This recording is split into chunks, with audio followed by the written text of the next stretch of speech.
morning. This morning, I'm going to help you make more money. When it comes to making money, there are two rules that I live by. Lucky for me, I learned them both when I was only 12 years old. So I suppose I was like any red-blooded 12-year-old boy. I dreamed of one day owning a Ferrari. So I didn't deck my bedroom walls with posters of movies or celebrities or athletes or outer space. I had 4 Ferrari posters, all cherry red, hanging on my walls. So one day after school, I walked into my house to see my dad's mentor, a business partner and his former college football coach, sitting at the kitchen table with my father. Coach had seen my small shrine to the red beauty in my room and asked when I walked in, "A Ferrari, huh? Have you figured out how you're going to get one?" No, I replied with 12-year-old feigned disinterest. "Well, you better get to work if you want one of those bad boys." I explained that I was working. I mowed a couple of lawns on the street, picked up straggling nails at the local construction site for a penny apiece. "Well, how much are you earning a week?" Coach asked. $25, I responded, kind of bragging. Coach let out a guffaw.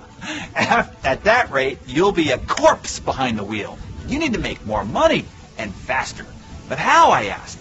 The next sentence is money-making rule number 1.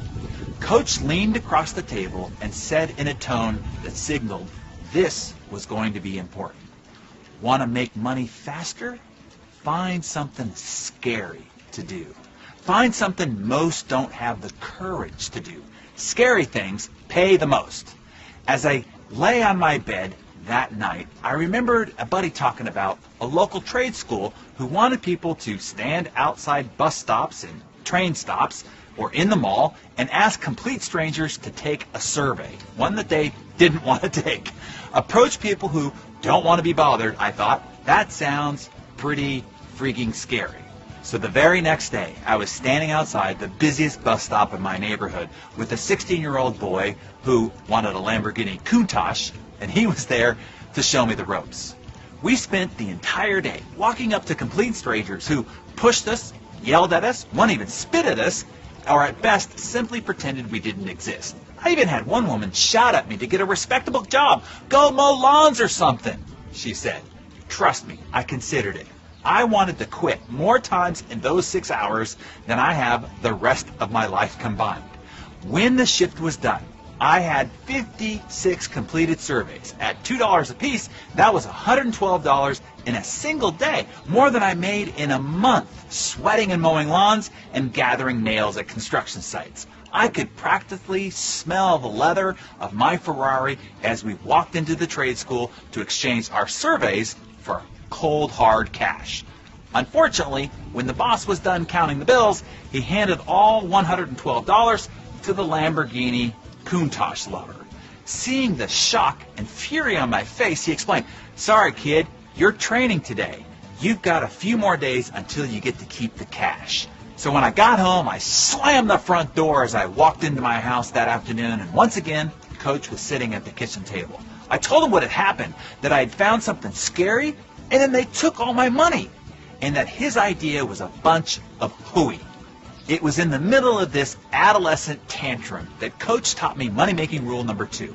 He said, "Training is always worth the price." Sure, he said, you don't have any dollar bills to show for it, but you got something much more valuable. You learned a skill, an important one at that.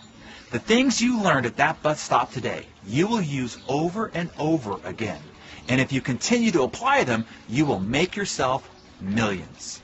Sure enough, facing rejection, overcoming objections, making a sale to a moving target, people skills, perseverance, everything I learned that first uncompensated day, I have used over and over to amass quite a fortune. Finally, when I was 15 years old, a year ahead of schedule, by the way, and many surveys later, as well as several other scary entrepreneurial ventures, I had enough money to buy my very own red beauty. It was a Mazda RX-7, cherry red. While not a Ferrari, it sure felt like one to me. Remember those 2 money-making rules. Number 1, scary work always pays the best. By scary, that usually means dealing with rejection or disappointment and the risk of failure. It is scary, all right, but it is much more profitable.